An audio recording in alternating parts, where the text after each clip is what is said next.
بسم اللہ الرحمن الرحیم۔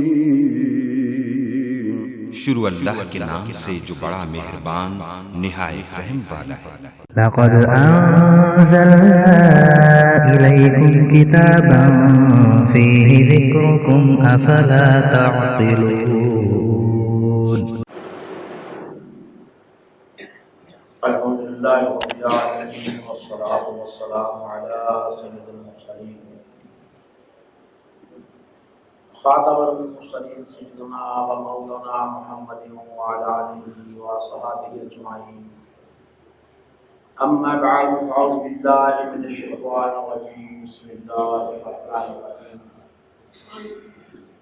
ما قذف الفؤاد وراء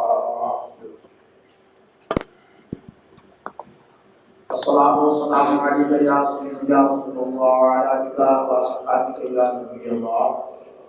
الصلاة والسلام علیکہ یا سیدی یا رسول اللہ وعلی آلہ وصحبہ یا محمد رسول اللہ صلی اللہ علیہ وسلم۔ عزیزان کرام، سائنس رب کو شکل معراج جن وسائل و کرامات سے اور ان انعامات و نوازشات سے حضور کو بہرور فرمایا گیا، ان میں سے ایک فضیلت کا ذکر آج ہم کرتے ہیں۔ وہ فضیلت یہ ہے کہ حضور صلی اللہ علیہ وسلم کو اللہ تعالیٰ کا دیدار نصیب ہوا۔ اللہ رب العزت نے حضور صلی اللہ علیہ وسلم کو جن فضائل و کمالات، بزرگیوں، نوازشوں، عنایات، معجزات اور بڑی بڑی نشانیوں سے نوازا، ان میں سے سب سے بڑی نعمت دیدار الہی نصیب ہوا۔ اوپر جو میں نے شروع میں ایک آیت بیان کی سورۃ النجم کی 12 نمبر 27 میں سے، اس کا جو ترجمہ ہے، ان کے دل نے اس کے خلاف نہیں جانا جو ان کی آنکھوں نے دیکھا۔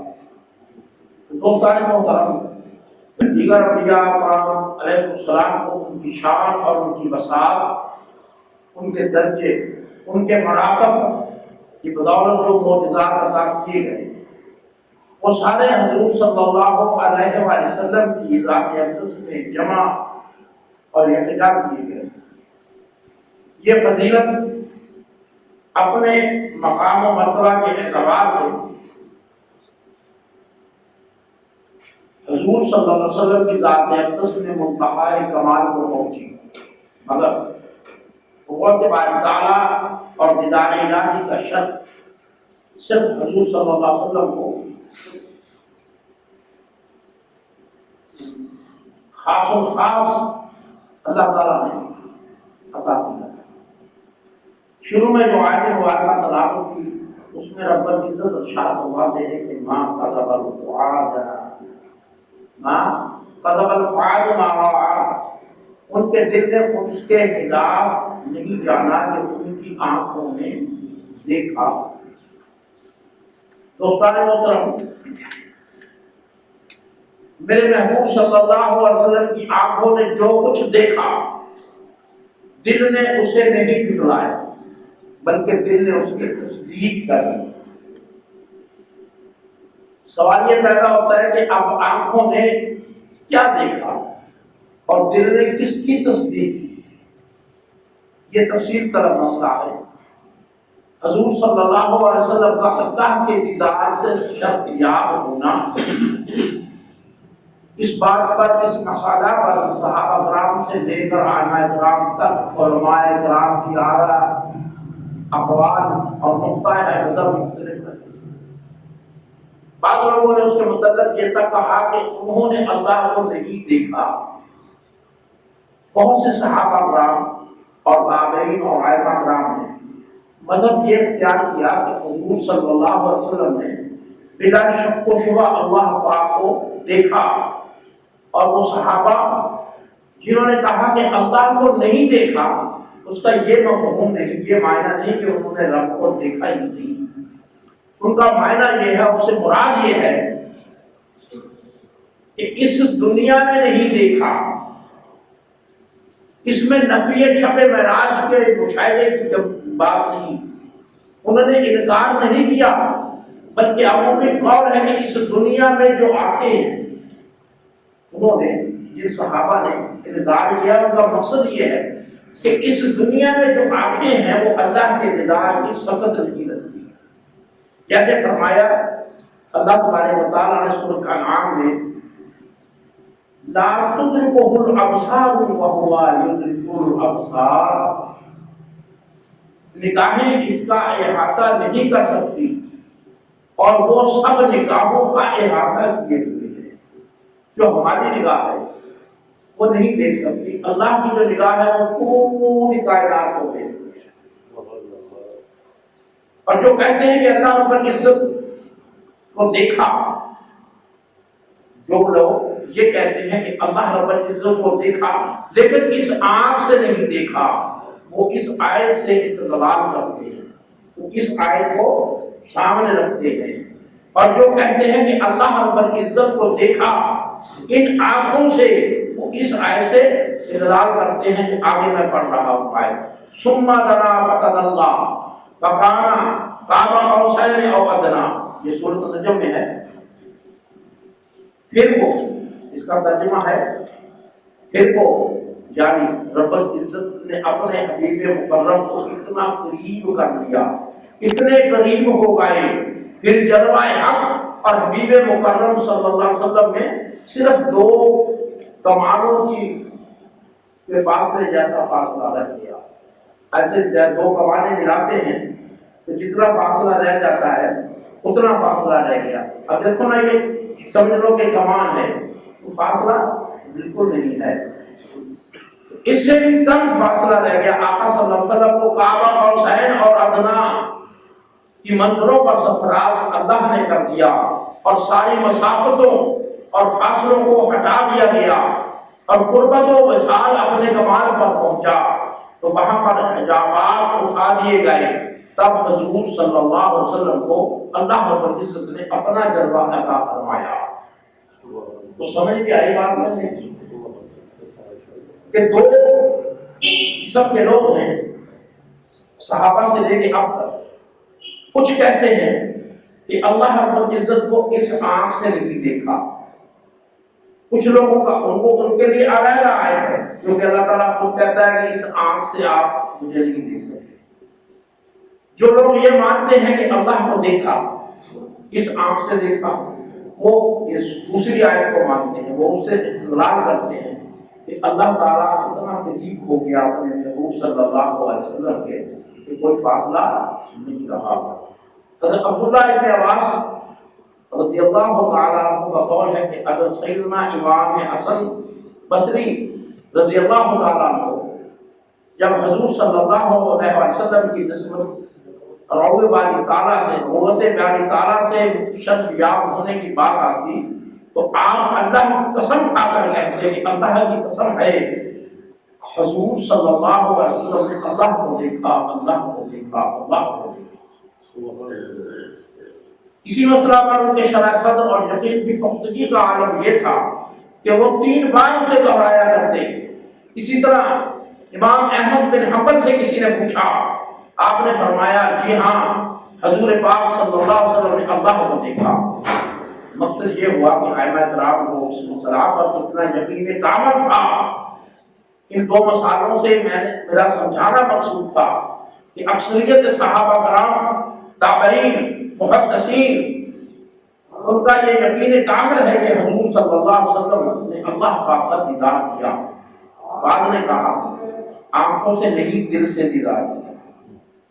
بعد نے کہا دل اور آنکھوں دونوں سے دیدار کیا۔ لیکن ساروں کو ایک بنا کر، اگر سارے باتوں کو ایک بنا کر سمجھا جائے تو ان میں ایک صورت مطابقت کی ہو جاتی ہے۔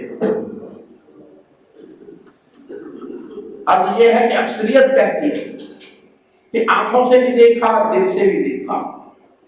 اب قرآن پاک سے پوچھتے ہیں، قرآن پاک کہتا ہے ما کذب الفؤاد ما رأى، دل نے اسے نہیں جھٹلایا جسے میرے محبوب صلی اللہ علیہ وسلم نے آنکھوں سے دیکھا۔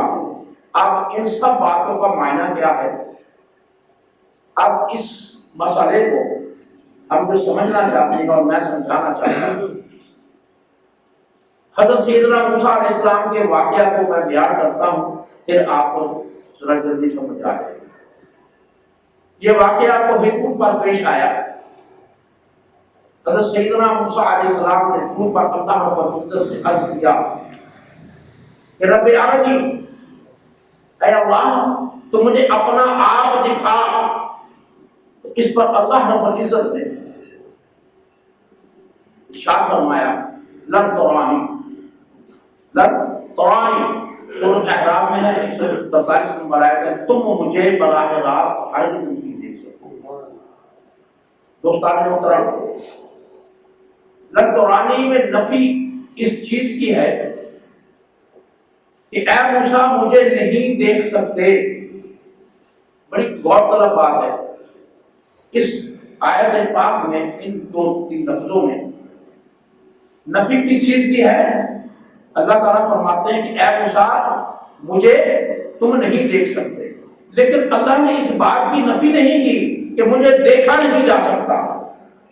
اللہ تعالیٰ نے یہ نہیں کہا کہ مجھے دیکھا نہیں جا سکتا، صرف اتنا کہا کہ تم مجھے نہیں دیکھ سکتے، یا یہ بھی نہیں کہا کہ کوئی بھی نہیں دیکھ سکتا۔ اس جواب کے اندر ایک وضاحت پوشیدہ ہے، اس نفی کے اندر ایک اس بات پوشیدہ ہے۔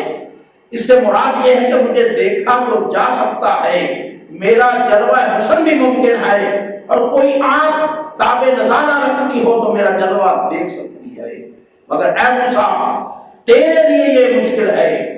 اگر بات یہاں ختم ہو جاتی تو پھر بھی اس کی یہاں ایک حد تھی نا، مگر اس سے آگے جو ایک واقعہ پیش آیا وہ ایک اور حقیقت کی طرف متوجہ کرتا ہے۔ اللہ رب العزت نے فرمایا وَلَكِنِ إِلَى الْجَبَلِ فَإِنِ اسْتَقَرَّ مَكَانَهُ فَسَوْفَ تَرَانِي۔ اسی صورت میں آگے چل کر اللہ تبارک تعالیٰ سورۃ الاعراف میں فرماتے ہیں مگر پہاڑ کی طرف نگاہ کرو، اے موسیٰ تم پہاڑ کی طرف نگاہ کرو، بس اگر وہ اپنی جگہ پر پھیلا رہا تو تم میرا جلوہ دیکھ لو۔ کیا فرمایا کہ اے میرے پیغمبر، اے میرے پیارے، میں اپنی تجلی پہاڑ پر گراتا ہوں، اپنا جلوہ حسن پہاڑ پر گراتا ہوں۔ اگر پہاڑ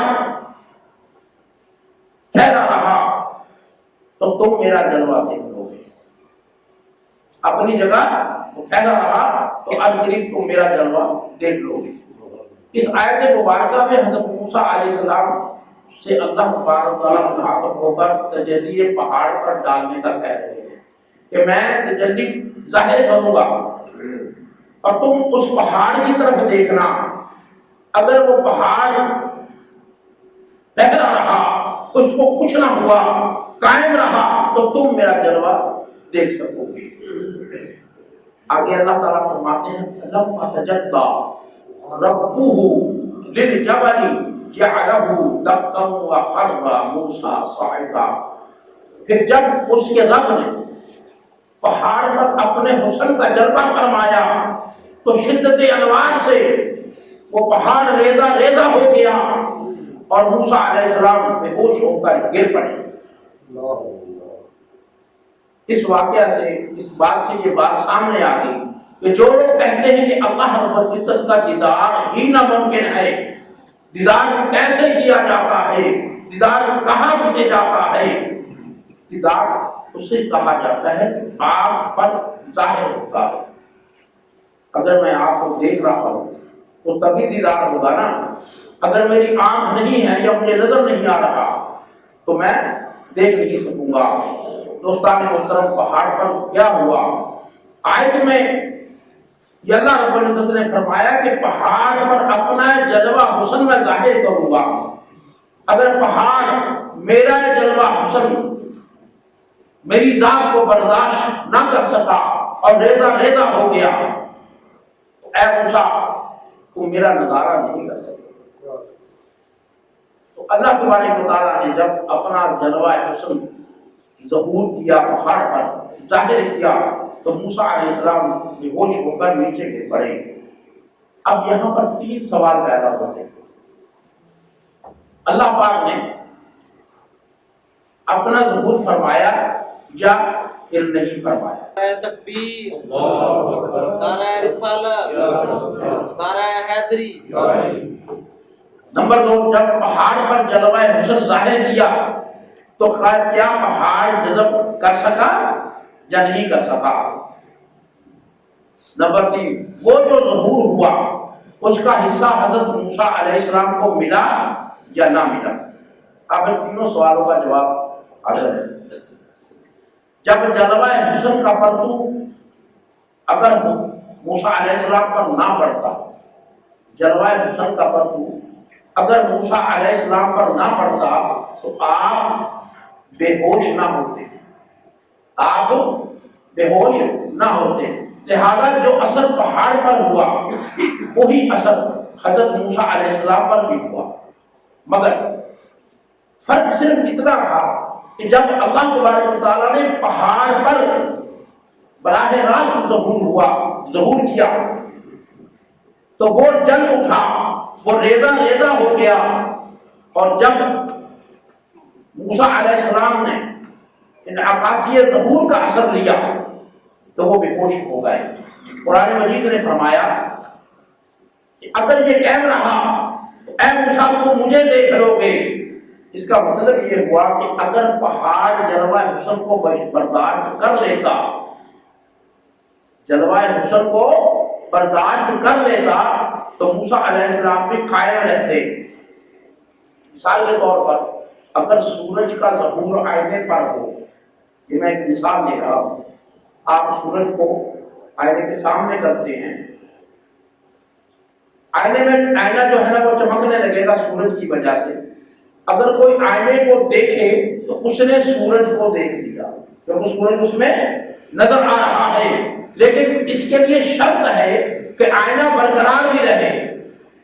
اگر آئینہ ٹوٹ جائے گا تو پھر وہ سورج کو نہیں دیکھ سکے گا، لیکن اگر آئینہ ٹوٹ جائے تو پھر سورج نہیں دیکھا جا سکے گا، کیونکہ آئینہ مظہر نہ رہا. اگر اپنی حالت میں برقرار رہا تو سورج اس میں چمک اٹھے گا اور دیکھنے والے اس آئینے میں سورج کو دیکھ لیں گے. سو اس پہاڑ کو اللہ تبارک و تعالیٰ نے آئینہ کی مثل بنایا. فرمایا موسیٰ براہ راست تیری نگاہ مجھے نہیں دیکھ سکتی، ہم اس طور کو آئینہ بناتے ہیں، اس کے آئینے میں اپنے حسن کا جلوہ اتارتے ہیں. اگر یہ طور اپنی حالت میں برقرار رہا تو دیکھنا تمہیں میرا حسن نظر آ جائے گا. حضرت موسیٰ علیہ السلام نے التجا اللہ تعالیٰ سے جو کی تھی تو موسیٰ علیہ السلام کی التجا اللہ پاک نے مشروط قبول کر لی. اس میں شرط قائم ہوگی نا کہ اگر قائم رہا تو تم مجھے دیکھ لو گے. اللہ رب العزت نے اپنا ظہور فرمایا مگر پہاڑ ریزہ ریزہ ہو گیا. پھر انعکاسی شعائیں حضرت موسیٰ علیہ السلام کی روح پر پڑی تو آپ اس کے نظارے سے بے ہوش ہو گئے، کیونکہ وہ تجلی جذب نہیں ہوئی تھی پہاڑ میں. لہذا اس طرح منعکس ہو گئی کہ جب آپ علیہ السلام پر وہ منعکس ہو کے شعائیں پڑی جلوہ حسن کی تو آپ بے ہوش ہو گئے. آپ نظارہ کر ہو سکے لیکن بے ہوش ہو گئے. میرے دوستان محترم، انشاءاللہ تعالیٰ اگر زندگی رہی تو اگلے دن میں یہ کتاب پورا کریں گے. ہمارے جنہوں نے سنتے نہیں